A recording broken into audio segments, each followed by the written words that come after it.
Secretary General of OIC,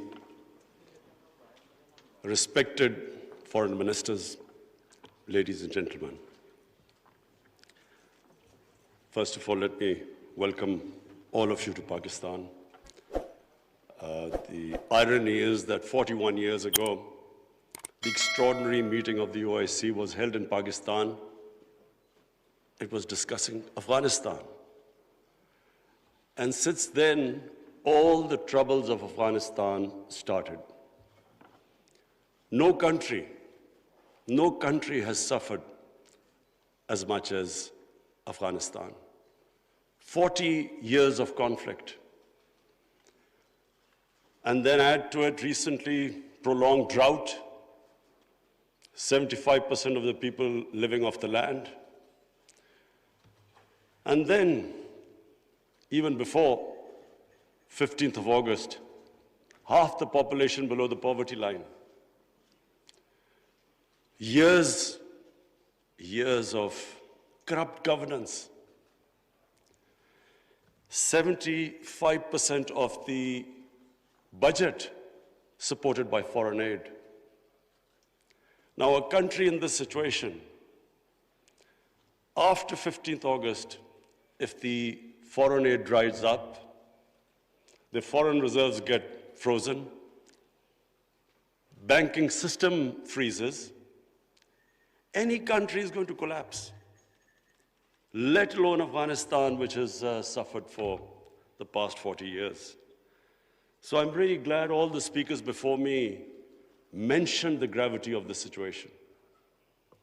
Especially, I would like to point out what Michael Griffith, Under Secretary of the United Nations Secretary General, what he had to say, the figures he gave.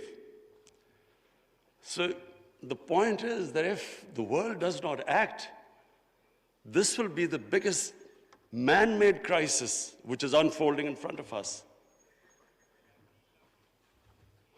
We, the OIC, it's a big responsibility on us, because not only is it the situation in Afghanistan as it unfolds, but it's a religious duty to help them. And I must say that we have to, and I speak to the United States specifically, they must de-link the Taliban government from the 40 million Afghan citizens. Even if they have, they've been in conflict with Taliban for 40 years, 20 years. But this is a question of the people of Afghanistan. 40 million human beings. And that's why it is very important that action is taken immediately. Already we are late. The Afghan winter, everyone knows, is extremely severe. And these preconditions the Taliban have to, unless they have an inclusive government, human rights, women's rights, do not allow terrorism from the soil. Unless these preconditions are met, the humanitarian aid will not flow, and their foreign reserves won't be, they won't be allowed to have them, or the banking system won't function, won't be allowed to function. This is very important. That first of all, the one time I met the Taliban foreign minister, he categorically said that they wanted to comply with these three conditions. Now, the point is, we must understand that when we talk about human rights, every society is different. Every society's idea of human rights and women's rights are different.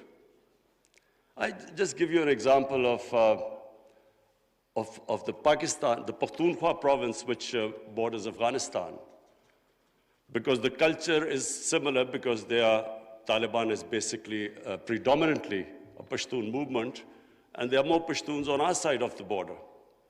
Now, the city culture is completely different with the rural culture.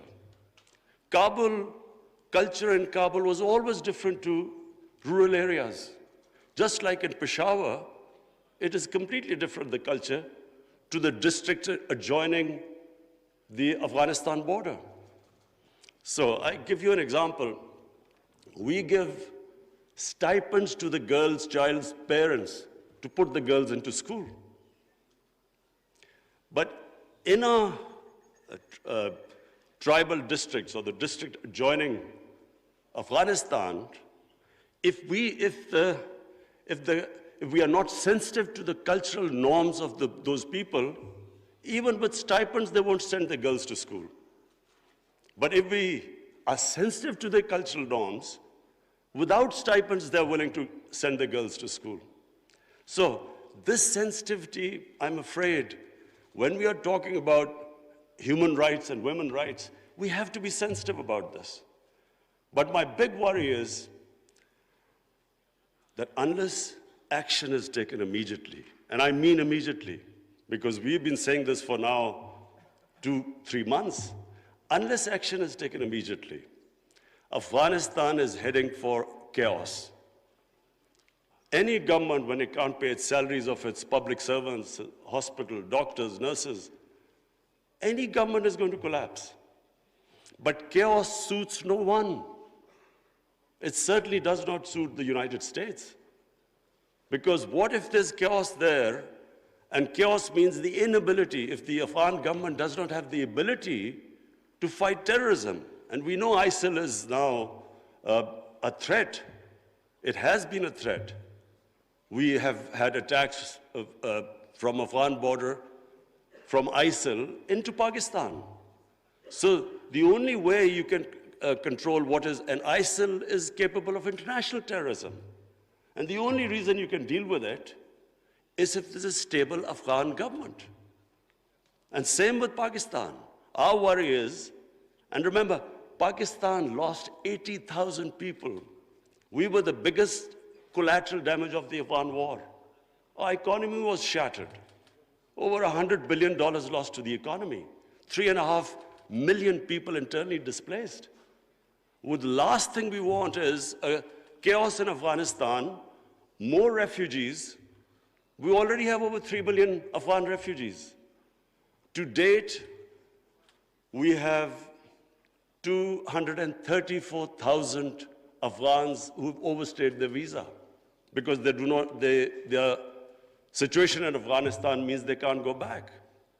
And remember, this is a country, like most developing countries, who are suffering from the fallout of the coronavirus.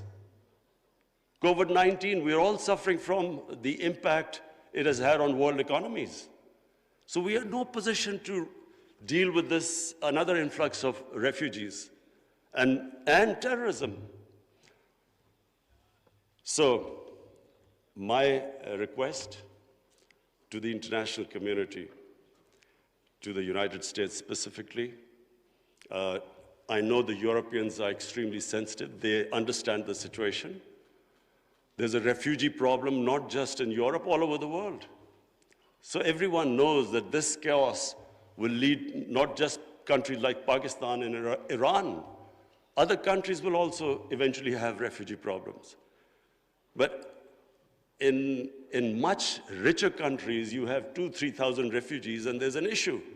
The far-right parties raise this issue about refugees.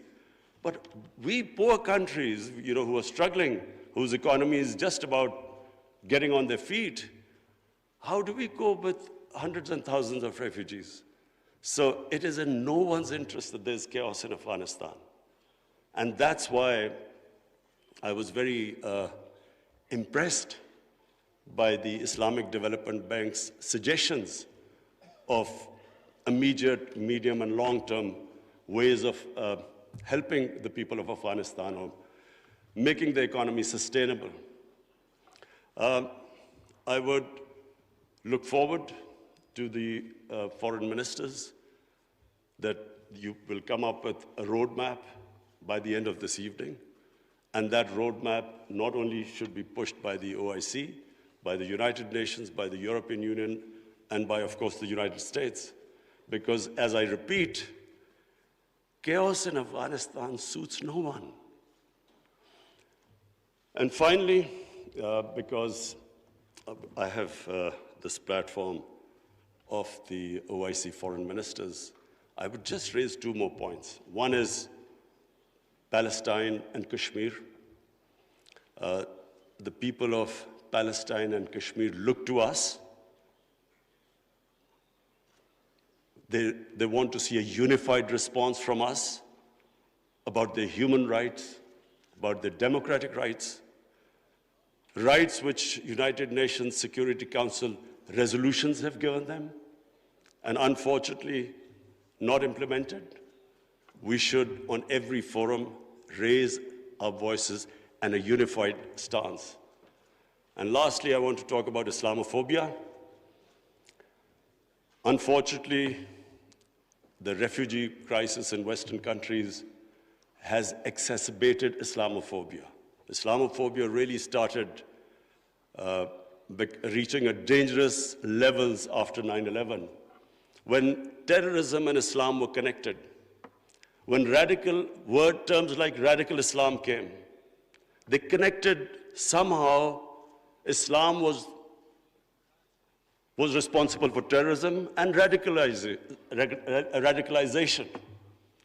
So this connection has made life difficult for people living in Western countries, Muslims living in Western countries. The man in the street in the West cannot distinguish between what is a moderate Muslim and what is a radical Muslim. So you have stuff like in New Zealand, a man walks into a mosque and shoots 50 people. It's because this term, radical Islam, Islamic terrorism, they have to be delinked. And secondly, the reason for Islamophobia is people in the West do not understand when our Prophet Muhammad sallallahu alaihi wasallam is mocked or ridiculed or insulted. They can't understand the reaction amongst the Muslims because their attitude to religion is different to ours. So it's very important for the OIC to play its part in explaining to the Western world on forums like European Union, United Nations, their think tanks, making them understand, rather than this gap growing between Muslims and non-Muslims because of inability to understand Islam. It is our responsibility in the OIC that we make them understand. We have in Pakistan formed an authority. It's called Rahmatul Lil Alameen Authority. The purpose is to have top Pakistani scholars in this authority who coordinate with Muslim scholars all over the world. And one of the objectives of this Rahmatul Lil Alameen Authority is that there should be a considered intellectual response when things like a cartoon appears insulting our Holy Prophet, peace be upon him. There should be a proper response from scholars to make them understand why Muslims react, that the love and reverence we have for our Holy Prophet, peace be upon him, because they don't understand this.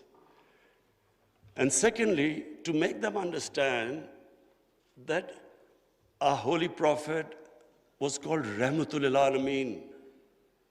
He was to bring mercy for mankind. He was not called Rahmatul Muslimeen. He was not just for Muslims.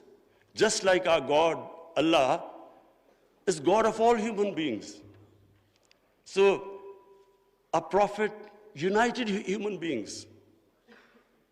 His whole message was of love. But this is not, the people in the West do not understand this. There is so much propaganda against Islam. And unfortunately, we do not have a coherent and an intellectual, scholarly response to this.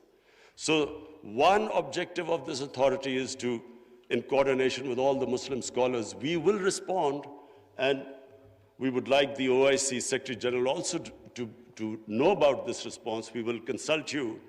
And whenever anything happens, there should be a proper response to that. But secondly, it's also for my own country, because we feel that we can raise the morality and the ethics of our society by making people understand the seerat of the Prophet, his teachings, to raise the ethical standards in our country, and at the same time, unite our people. Because unfortunately, religion is used by elements in our society to divide people, spread hatred. The whole idea is to unite human beings under the teachings of our Prophet.